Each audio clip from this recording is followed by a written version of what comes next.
हम्म। दूसरी बात की दो चीजें मैं शायद डॉक्टर गिरीश कुछ और कहना चाह रहे थे। मिथिला का क्षेत्र कानपुर उन्नाव वगैरह नहीं है, वो कानिकुट ब्राह्मणों का हाँ, वो क्षेत्र तो है। मिथिला का जो क्षेत्र है वो है बिहार का है। दरभंगा, मधुबनी, हम्म, सीतामढ़ी, हम्म, शिवहर, या वो पूरा इलाका जो बिहार का है, और हम्म, मिथिला क्षेत्र कहा जाता है, और वहां के ब्राह्मण मैथिल ब्राह्मण कहे जाते हैं। हम्म, तो एक तो ये दूसरा, जो इस पर बात करते हैं कि भाई ये जो पूना वाला ने बयान दिया है, इसका इम्पैक्ट क्या हम्म, हो सकता है। हम्म, दरअसल जो अभी बात हुई, आप देखिए कि हम्म, जब से अर्थव्यवस्था खुलना शुरू हुई है 90 के बाद से, हम्म। मिड 90s से पहले पंजाबियों का पूरी तरह से दिल्ली पर एक प्रभाव रहता था, और उसको आप लीडरशिप में भी देख सकते हैं। वो हाँ, मदनलाल खुराना मदन लाल थे। खुराना तो हाँ, दिग्गज थे उसके। एक जगदीश मुखी हुआ करते थे, बहुत बड़े लीडर थे भारतीय जनता हाँ, पार्टी, ये अरे पंजाबी लोग थे। मेरे ख्याल से एस के एल पंजाबियों की भगत। जगह आप रिफ्यूजी पंजाबी हाँ, कहिए, रिफ्यूजी पंजाबी। एस के एल भगत जी। से लेकर के बहुत सारे लोग थे उस एचकेएल दौर के, भगत, बड़े ये नेता। जो भी मतलब कांग्रेस के भी और बीजेपी के भी जो बड़े लीडर्स थे, वो सब पंजाबी हुआ करते थे पहले।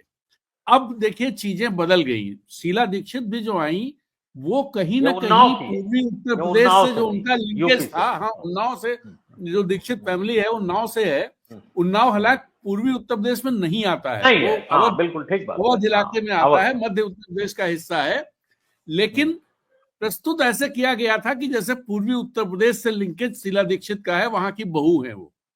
हम्म, तो एक तो ये, और उसके बाद से जब बदलना शुरू हुआ, आप देखिए कीर्ति आजाद, ये झा है, हम्म, मैथिल ब्राह्मण है, जिनको हम्म, भारतीय जनता पार्टी ने वहां पर नेता बनाने की कोशिश की, और वहां से सांसद रहे भी, वो हम्म, सांसद भी रहे हैं कीर्ति झा आजाद। आजकल वो हम्म, टीएमसी में है, वो टीएमसी से सांसद है।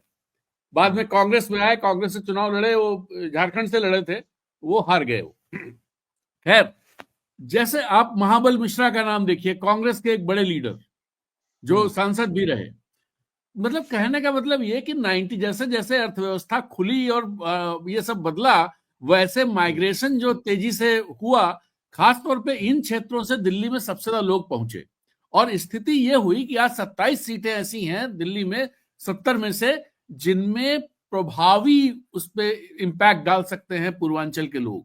पूर्वांचल जब मैं कहता हूं तो बहुत सीधी सी बात है, पूर्वी उत्तर प्रदेश और Bihar and part of Jharkhand, hmm, ये पूर्वांचल का इलाका है।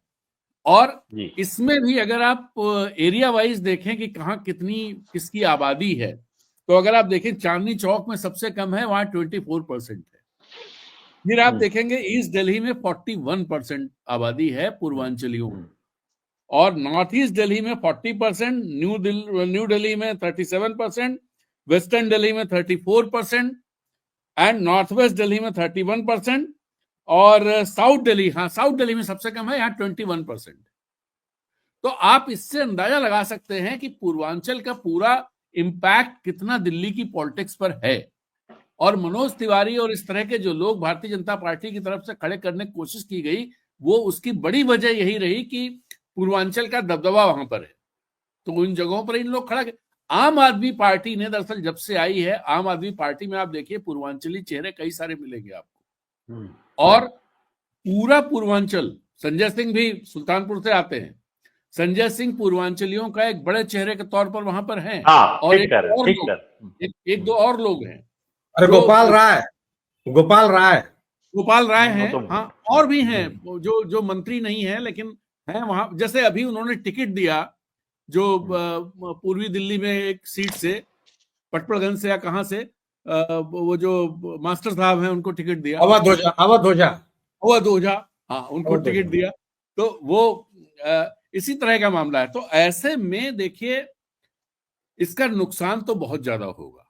गाली दरअसल जो है ना, बिहार का आदमी, खासतौर पे पूर्वी पूर्वांचल का आदमी, गाल बाग एक झापड़ आप लगा दो, वो सहन कर लेगा, लेकिन अगर हमने गाली दे दी तो बड़ी दिक्कत है फिर।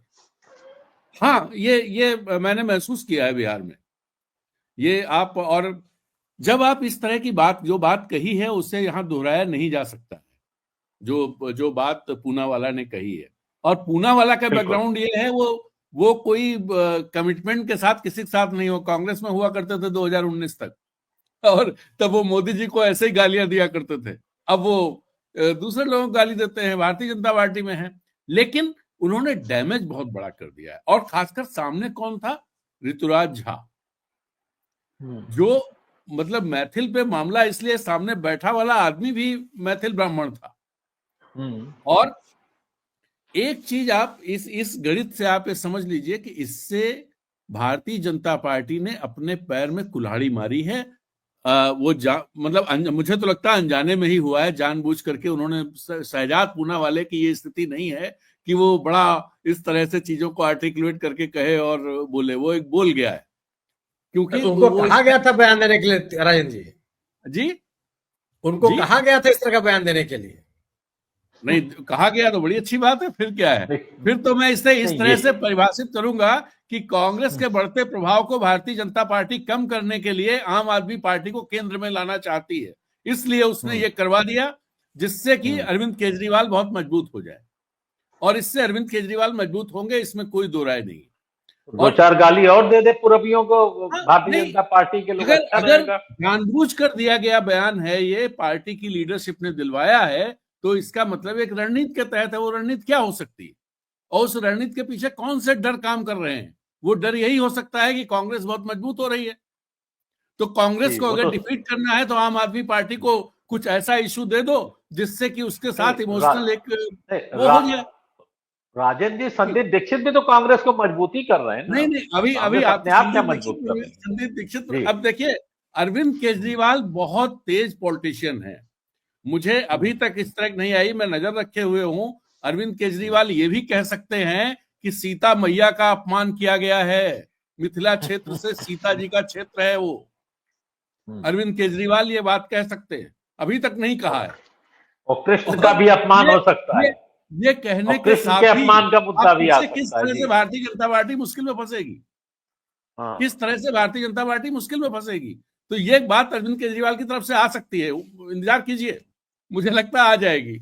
संदीप दीक्षित दरअसल ये उन लोगों में से हैं जो मैं एक दो बार मिला हूं जवाहर भवन में, जहां राजीव फाउंडेशन का वो है, विजय जी के साथ ही मिला हूं, और भी अपने एक दो मित्रों के साथ मिला हूं।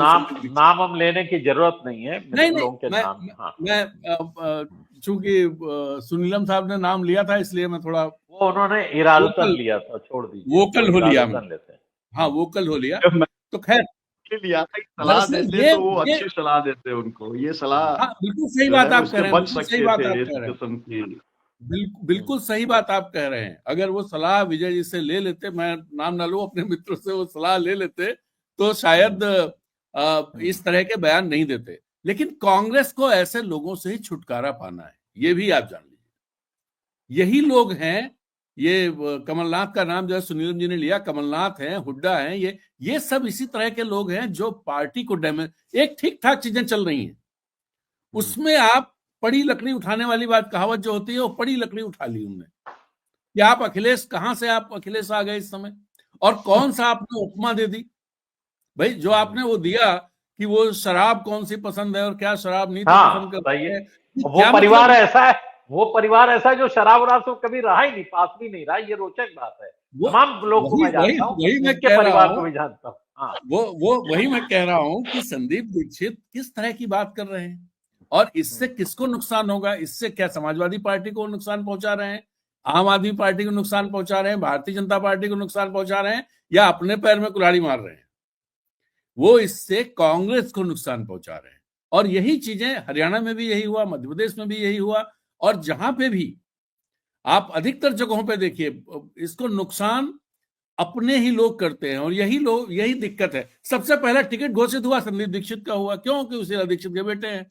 कांग्रेस को इन सब चीजों से थोड़ा निकलना पड़ेगा, मैं पहले से ये बात कहता रहा हूं। हिम्मत जब इतनी दिखा रहे हैं, थोड़ी हिम्मत और दिखाएं। मैं संदीप दीक्षित को थोड़े दिन फॉलो भी किया है कि उनकी पॉलिटिक्स क्या है। उनकी पॉलिटिक्स कुछ नहीं, ड्राइंग रूम पॉलिटिक्स है, कुछ भी नहीं है, जमीन के नेता नहीं है वो। बिल्कुल, वो अपने नाम पर, अभी सुनीलम जी कह रहे थे अपने नाम पर कुछ वोट नहीं पा सकते हो। हालांकि सुनीलम जी के मित्र हैं वो, तो सुनीलम जी माफ करेंगे, लेकिन मेरा असेसमेंट ये है कि अगर वो निर्दलीय खड़े हो जाएं, उनकी जमानत ही नहीं, वो सैकड़ों में वोट पाएंगे, बस ये स्थिति है। वो तो डॉक्टर सुनीलम ने भी वो बात कही, उसमें कोई दो राय नहीं। हाँ, वही मैं कह रहा हूँ, मैं उससे सहमत हूँ बिल्कुल। तो ये लोग, इन लोगों पर लगाम कांग्रेस की लीडरशिप को लगानी पड़ेगी, जिस तरह की लड़ाई के लिए कांग्रेस खुद को तैयार कर रही है और प्रस्तुत कर रही है।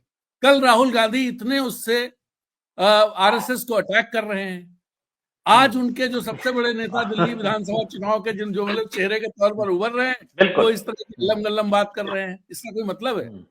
तो आप दो खाने आगे बढ़े, 3 खाने पीछे आ गए। ये राहुल गांधी